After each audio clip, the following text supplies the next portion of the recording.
I spoke with pretrial judge and I spoke with the coordinator. Per pretrial, he's tested positive presumptively, because they have to send it to a lab for confirmatory, for alcohol and THC. I think they described his behavior as threatening. Hold up, did you catch that? The judge just pulled the emergency brake on this hearing. That bond, revoked. No hesitation. This isn't just about showing up. It's about showing respect. One wrong move and the court comes down hard. Threatening anyone in this court at any time. That is, every part of this is an extension of us. I don't care where you're going. I don't care what building you're in, whether you're in pretrial services, whether you're taking a drug test. It's unacceptable, and I'm revoking your bond, and you now goes with you. yes, sir, no, sir, on player side. All he's doing is setting the rules that you want to follow, okay? Yes, sir. What's the name? Bledsoe. Evading arrest and terroristic threat. He was in custody because he had a pending felony in the 228. So he's bonded out on all. The evading, I think, is 12 yards per the officer. So I see that on 10/17 of 24, he picks up a felony assault. And 3 days later, he picks up a terroristic threat. And then he picks up an evading arrest. And they give him PR bonds on these cases? Is that what happened? And He bonded out since his last setting. I didn't check to see if there were PRs or not, Judge. I know that he had to pay money. Here's where it gets dicey. PR bonds, aka personal recognizance, are basically a trust fall with the system.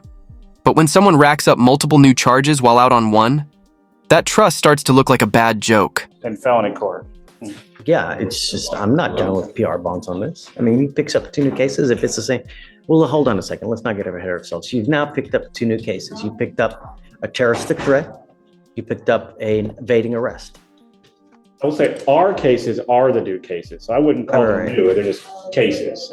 Well, he picked up the felony, and then afterwards he picked up these 2 misdemeanors. I don't understand why he's coming here in December when he got a bond in October. How on earth is it? He was in custody, I think, on the felony. Oh, I see. Okay, and then he bonded out of the, right, okay. Yeah. Got it. All right. We are going to do probable cause. You have the right to remain silent. Anything you say can or will be used against you. Please, what happened? On October 19, 2024, officers were dispatched to a minor crash at a residential home in Harris County, Texas. The call described a male at the location crashing his motor vehicle, then pulling a gun, and was trying to fight people at the location.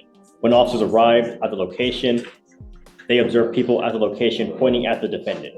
Upon contact with the defendant, the officers introduced themselves as Houston police and told them to stop. The defendant then walked into his residence and came back out approximately 2 minutes later. The officers instructed the defendant to come towards them, but the defendant began to evade on foot from the officer the second time. The defendant ran approximately 12 yards from the officer before placing him in handcuffs. A person search on the defendant revealed he had a prior arrest and an active felony warrant. Upon contact with the complainant advised that. Notice what didn't happen here. No gun recovered, no assault charge. But the threat alone was enough to escalate this to a terroristic threat level. That charge, it carries serious weight, even without a weapon. The complainant advised the defendant then began to reach into his waistband and kept saying he was going to shoot him. The complainant feared for his life and felt threatened by the defendant's statement.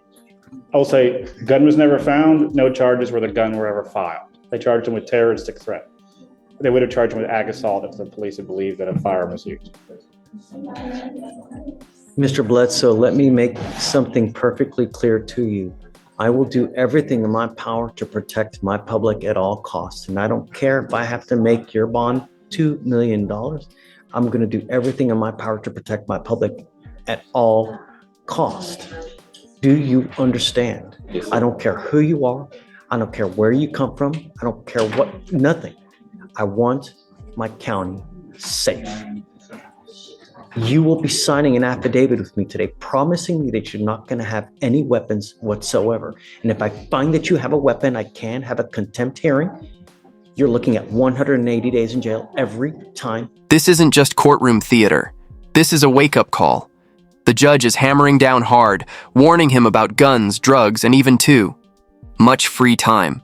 It's part punishment, part life coaching, Texas style. If you're caught with a gun, do you understand? I'm sending you now for a drug test. I want to know what, if anything, is going to be in your system as well. I'm ordering you not to use alcohol or illegal drugs, and I'm going to test you like crazy. Do you understand? Yes, sir. What do you do for a living? I work for Leland Airmark Bakery. Okay, that's what you need to concentrate on. Working a lot so that your time is occupied. When you have too much time on your hands, you become self-destructive. Do you understand? Yes, sir. Do You're you right about have, thank you. Do you have a Texas driver license? that. It's a yes or it's a no. Then you're not allowed to drive. On this affidavit, you will also be promising me that you're not going to drive. Do you? Do you have a different state's driver's license? City? He asked if you have a Texas driver's license. Do you have a driver's license from any other state? No, I'm from Houston. Okay, sorry. I'm just making sure you didn't have Louisiana or something. Not drive. I am also putting on this affidavit that you're not going to drive. Do you understand? This is where the tone shifts from legal to lethal. The judge paints a brutal picture of prison life, graphic, raw, and meant to terrify. And honestly, that's the point. Shock therapy by gavel. Yes, sir. You're looking around, you're just heed this warning. Mr. Bledsoe, do you understand? Yes, sir. Yes, sir. I totally understand. I only have one off day. I just sleep all day.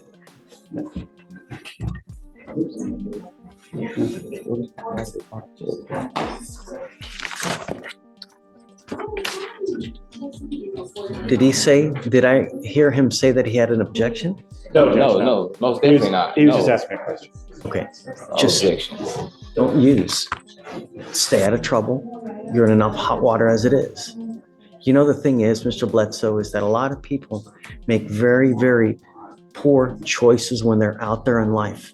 And sometimes that choice makes it to where you will live the next 40 years in a 6x9 box. And I'm going to tell you now, I've read have you been to prison before?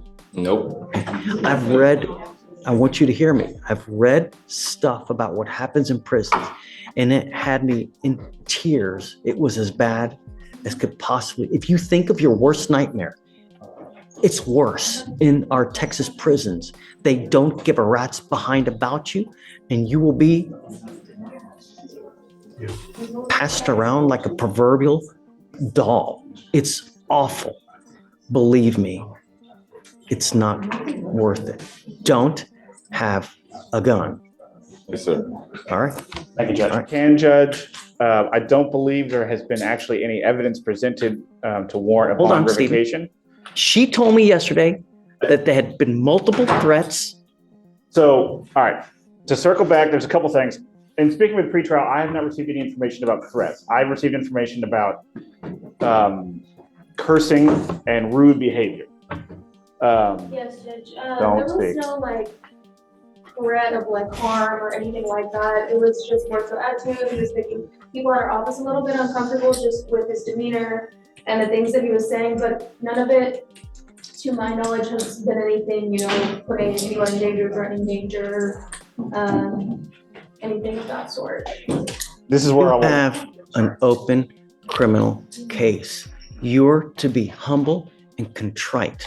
And when you're not, and when you're threatening, abusive, harassing, I'm going to take care of you and I will light you up like a damn Christmas tree. Do you understand? It is unacceptable, the behavior that you have displayed here with myself, with pretrial, with the people down over there. And if you don't straighten up and fly right, I'm going to be all over you. Do you understand? One false move again. This is not supposed to be a happy time for you. And I don't know what I need to do to get your attention. But next time, I will classify you as a danger, revoke your bond, and make it so high you will have teeth falling out. Do you understand? Sir. Take a seat. Thank you, Judge. Back to your point. You have a preference on the reset date, Judge? He's got So it. tell me what he tested positive for. It was THC and alcohol, Judge. This is where I will add that the court added bond conditions yesterday, so he had the magistrate. I understand. Okay. He did have So- these magistrate orders in October that I did see that he was instructed over. It didn't have no alcohol, but it did have October what? October 14th, 15th. Give me the last name again. Bledsoe, BLED. Oh, no. He's still smoking weed then. I mean, if they told him not to use any kind of illegal drugs and he tested positive right now, give me the date, please. Come up, Mr. Bledsoe. You're not off the hook yet.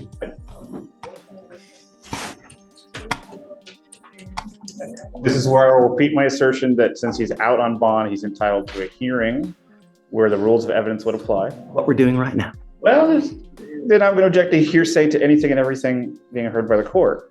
Okay, if you thought the judge was done, think again. One more failed drug test. Even a gummy, and it's game over. Doesn't matter if it's THC or some alien strain from Delta 352. Fail this and you're staying put. What day was the magistrate condition for no using, please? October 20th.